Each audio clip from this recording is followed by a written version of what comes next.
Olá a todos, aqui é o professor Paulo Roberto, sou professor de História e hoje a gente vai dar continuidade com nossas aulas do sexto ano, agora falando sobre a formação romana, aula 4, ok? Vamos dar uma olhadinha aqui. Antes de tudo, vamos fazer essa pergunta. Se você pudesse escolher construir uma cidade ou seguir uma lenda que conecta a sua cidade aos deuses e heróis, qual você escolheria e por quê? Certo? Se você quiser, pode escrever aí nos comentários tudo, mas reflita isso aí. Você fosse construir essa cidade, você ia conectar isso a uma lenda? Pensa assim, metade das cidades que você vive, talvez a cidade onde você mora agora, ele tem uma lenda de como ele surgiu. A minha, por exemplo, tem uma. Então, isso é algo comum. E vamos tentar entender isso com Roma, certo? Para as nossas aulas aqui. Vamos dar uma olhadinha primeiramente isso. A formação da Roma antiga entre mito e história.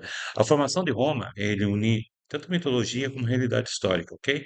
Com lendas que reforçam uma narrativa grandiosa de origens. Isso tem um motivo também. Então, se você olhar ali, você tem uma moeda romana que é de dracma, uma dracma, para falar a verdade, de prata. Então, ali repara que você tem uma loba e tem Rômulo e Remo ali. E isso está muito ancorado com a mitologia do surgimento de Roma, certo? Se você observar bem no mapa aí, você tem a Península Itálica, onde você tinha vários povos ali, certo?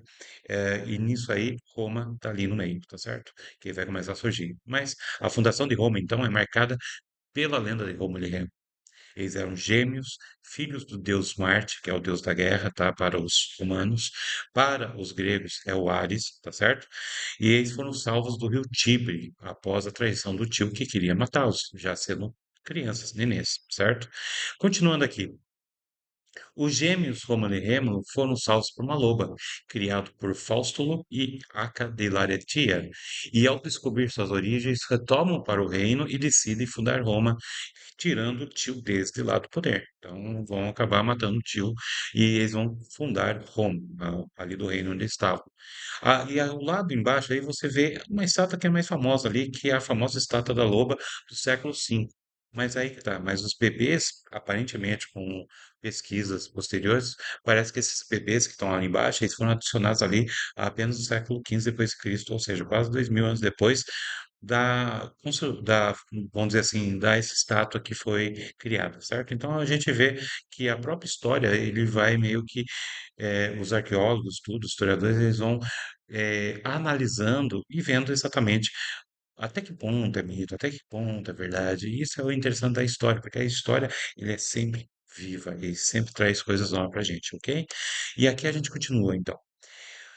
O conflito entre Rômulo e Remo pelo local da fundação levou Rômulo a matar Remo, tornando Rômulo o único fundador e primeiro rei de Roma, criador das primeiras instituições que a gente vai ver depois que são essas instituições, ok? Então a gente vê aqui praticamente a história fala de Rômulo e Remo, que quando nenês eles foram colocados em um cesto, porque o tio queria matá-los. Anos depois, eles foram resgatados por uma loba. Anos depois, eles já adultos, eles voltam para o reino e matam o tio, e eles vão decidir fundar Roma. Só que a partir de um desentendimento de Rômulo e Remo, Rômulo acaba matando seu irmão e ele funda Roma sendo o primeiro rei aí. Isso é a metodologia em torno de Roma. Abaixo, por exemplo, você está vendo uma imagem de um quadro de Nicolas Poussin, ali de 1617, ali no século 1617, que é do século XVII, e ele vai retratar o sequestro das mulheres sabinas. Os sabinos eram um povo que vivia ali na religião da Península Itálica também, certo? No qual os romanos eles vão ter contato com eles. Então, aqui a gente vê que esse quadro ele representa a ideia de Rômulo povoar Roma com mulheres, porque você tinha mais homens ali, então. Então, ali a gente vê que Rômulo, dentro dessa lenda, ele vai então raptar mulheres dessa povo chamado Sabinos para povoar a própria Roma. Entende que aqui nós temos a mitologia em ação. Mas por que então os historiadores, pelo menos ali romanos, eles exaltavam essa questão da violência, como a gente vê aqui, Rômulo matando Remo, Roma planejando raptar mulheres em outro local para povoar Roma. E isso tem a ver com dentro da essência aí dos romanos na sua origem. Isso a gente vai tentar entender um pouquinho também hoje. O que é verdade nessa história, então? A formação de Roma, na realidade, foi gradual e envolveu vários povos. Então, de um certo modo, a ideia de você criar um mito é uma forma de você explicar o porquê do surgimento de uma cidade, de um modo que vai virar uma memória histórica, onde todo mundo vai compartilhar. E de um certo modo, todas as ações de Rômulo e Remo vai mostrar, ou, por exemplo, de Rômulo raptando as mulheres, mostra uma característica que seria daquele povo romano na sua origem, que é um povo guerreiro, que é um povo determinado, vindo que Rômulo, dentro da mitologia, era filho de Marte, então, ou pelo menos descendente de Marte, ele estaria então eh, colocando os romanos como alguém que seria intrépido, alguém que seria eh, voltada à ação, à guerra. Então, os romanos, ao longo da história que a gente vai estar vendo nos próximos vídeos, vai mostrar muito essa característica, uma característica mais bélica, mais de guerra, mais de ação. Então, aqui a gente repara que tudo vai remeter a isto, das suas origens. Então, mas o que é verdade nisso? A formação, na realidade, foi gradual. Contou com vários povos, não foi apenas um Rômulo e Remo, mas sim de vários povos que vai estar surgindo Roma, na realidade, com os contatos com isso. O que eu falei em outro vídeo é o choque cultural, quando a gente falou sobre a Grécia. Então, a formação de Roma foi gradual e envolveu vários povos, sendo o Rabo das Sabinas conhecido por registros tardios, ou seja, foi contado posteriormente por historiadores romanos como Tito Livio e é repleto de mitos e ideologia. Então, a gente vê, por exemplo, essas duas moedas ali do ano 89 a.C., mostrando o rapto das Sabinas também, certo? Então essa história foi contada depois, em outras palavras, certo? Por esses historiadores, reforçando a mitologia da criação de Roma e dos próprios romanos, ok? Mas também há outras versões da origem de Roma. Além da famosa história de Rômulo e Remo, os romanos possuem outras versões sobre a fundação da cidade. Essas versões eram míticas, ou seja, mitologia. Muitas vezes as narrativas alternativas revelavam diferentes visões sobre a origem. Quem você está vendo ali, por exemplo, é Enéas. Quem que era Enéas? Era uma outra lenda muito importante ali. Ele foi um herói de Troia, o troiano, que fugiu de Troia, fundou Lavínio, no Lácio, ali na região da Península Itálica, e originou a linhagem de seu nome, que deu o nome de origem de Roma, conectando a cidade da tradição grega ao mundo homérico. Aqui, então, a gente vai ver que a fundação de Roma está mais relacionado dentro da mitologia, não tanto de Roma de Remo, mas sim de Enéas. Então, repare que é anterior ainda.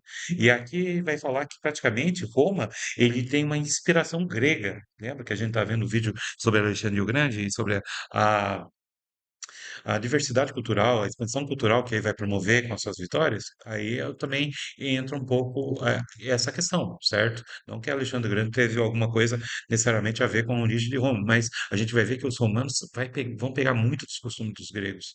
Também tem uma outra história de Romos, outra narrativa atribuída à fundação de Roma, a Romos, filho de Odisseu.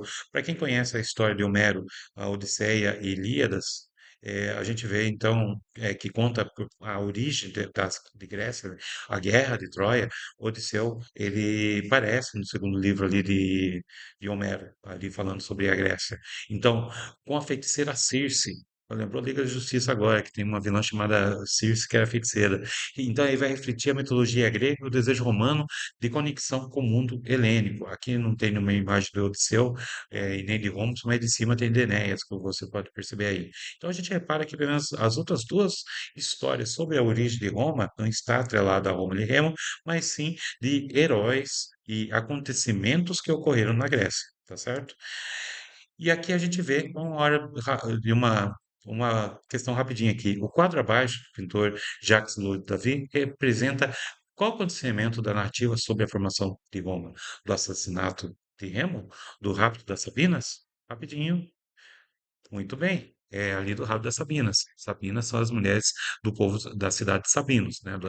Da aldeia do povoado de Sabinos, certo? Só para a gente lembrar isso, que é a ideia de Rômulo de povoar Roma com mulheres, no qual eles não tinham, tá certo? E continuando a nossa aula, Roma de muitos povos, lembra? O mito a gente viu, agora a gente vai tentar entender que é a história da fundação de Roma. Então, Roma, ele teve muitos povos que ajudou na sua formulação. Vamos pegar o Brasil, vamos pegar a sua cidade. O Brasil, por exemplo, é uma formação de vários povos, indígenas, europeus, africanos, asiáticos. Isso formou a população brasileira que a gente tem hoje. E aqui não é muito diferente com os povos ali da Península Itálica. Então, a formação de Roma resultou da interação entre latinos. Opa, a nossa língua é a língua portuguesa. De onde vem a origem do nosso português? Latim. Latim, ele vai ser o tronco linguístico que vai surgir 5 idiomas: o português, francês, italiano, espanhol e inglês. Olha só. Então, esses 5 idiomas que hoje a gente conhece, ele vem de um único idioma que é o latim, que vem lá dos povos latinos ou romanos, de um certo modo. Etruscos e sabinos, com a adaptação cultural, como a influência etrusca na região e no vestuário, sendo essencial para a identidade romana, ou seja, cada povo vai contribuir com alguma coisa. Vamos ver uma delas. Latinos compartilhavam com os romanos a língua, que é o latim, que nós falamos de um certo modo, uma variação, que vocês vão entender melhor isso aí no sétimo ano, e tradições culturais, formaram alianças políticas e militares. Após a expansão romana no século IV a.C., Roma concedeu cidadania a algumas comunidades latinas, ou seja, eles acabaram se tornando cidadãos romanos, eles foram reconhecidos como romanos e não de outros povos, certo? É como falasse que Paraguai vai ser brasileiro, como ganhou a cidadania brasileira. Veja só, vamos pegar esse exemplo. Etruscos, povo rico e poderoso na região, influenciou Roma com a cultura, religião, arte e arquitetura. Por sua vez, os etruscos têm um pé ali com os gregos também, como a gente vai ver depois.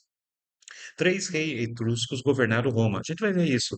Tem o momento que a gente chama que é o momento monárquico de Roma, o momento republicano e o momento imperial, ou Império Romano, que todo mundo mais está familiarizado.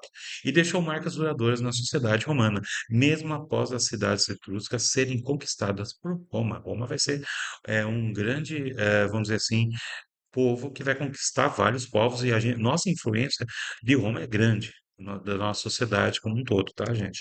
Que a gente vai entender melhor isso.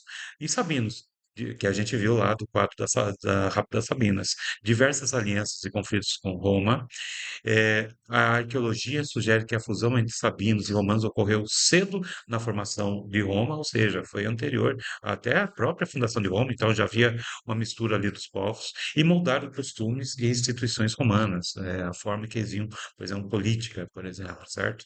E lembrando, tudo isso tem um pouco também dos gregos ali influenciando, tá certo? Então vamos dar uma revisada rápida aqui. Primeiro, o que a gente viu? A formação de Roma mistura mitologia e história, com lendas como Rômulo e Remo, o rapto das Sabinas e Enéas, além das narrativas mitológicas, como os Ad Romulus, ok? Mas também a gente tem a parte histórica, a parte que os historiadores se debruçam para entender melhor.